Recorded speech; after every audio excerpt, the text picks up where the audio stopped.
Big Shaq's mother was denied a first-class seat, unaware that her son, Big Shaq, owns the airline. A soft winter sun bathed the busy airport terminal one crisp afternoon as Lucille O'Neill stood at the check-in counter. She was a tall woman in her early 70s, caring for herself with quiet grace. Her flight was scheduled to depart in 2 hours, giving her just enough time to check in and find a place to rest her weary legs. Lucille wore a simple, well-pressed outfit, no fancy logos, no excess jewelry. She'd always preferred modesty over flash. She slid her ticket across the counter and politely asked if there were any upgrades available. It wasn't an outrageous request. Her knees ached, and she'd hoped for some extra legroom.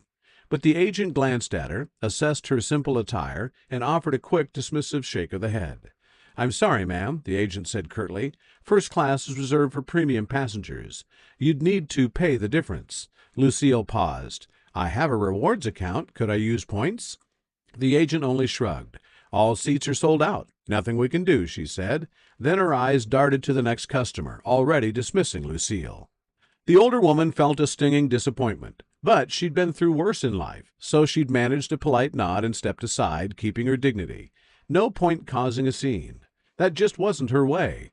She found a seat near the boarding gate, carefully lowering herself, stretching her legs. Her flight, a cross-country journey, would take several hours. She wasn't looking forward to cramped coach seating, but she accepted it with quiet composure. A few rows behind Lucille, a small cluster of travelers were stealing glances at her. One recognized her face from old interviews and TV spots. This was Lucille O'Neill, mother of the famed basketball legend Shaquille Big Shaq O'Neal. Yet Lucille didn't mention her connection, nor did she expect special treatment. She rarely spoke of her son's fame unless asked. She preferred that people treat her as an individual in her own right.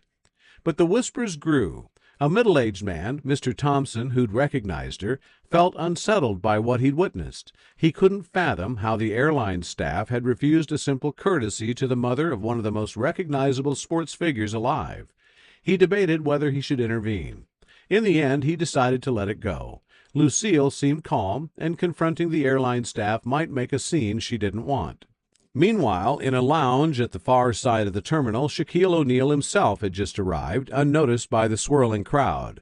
He wore an unassuming sweatshirt, a baseball cap pulled low. For him, traveling discreetly was often easier. He'd scheduled a secret flight, planning to surprise his mother upon landing. He knew she was flying that day, but not that they'd end up on the same plane. He checked his phone, noticing a buzz from an acquaintance. The message read, "Lucille's having trouble getting first class, gate 17. Instantly, Shaq's heart tightened. He disliked any disrespect towards his mother, who had raised him through immense hardship.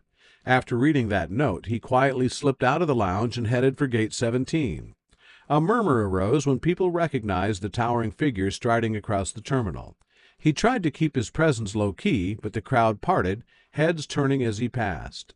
When Shaq reached gate 17, he spotted Lucille sitting alone reading a slim paperback. He saw the tension in her shoulders that only he would notice. The seat agent behind the desk looked anxious, tapping furiously on a computer.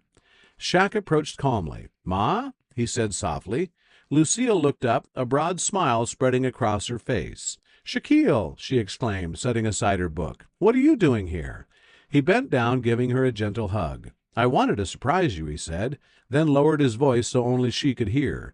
"Heard you might have needed an upgrade." Lucille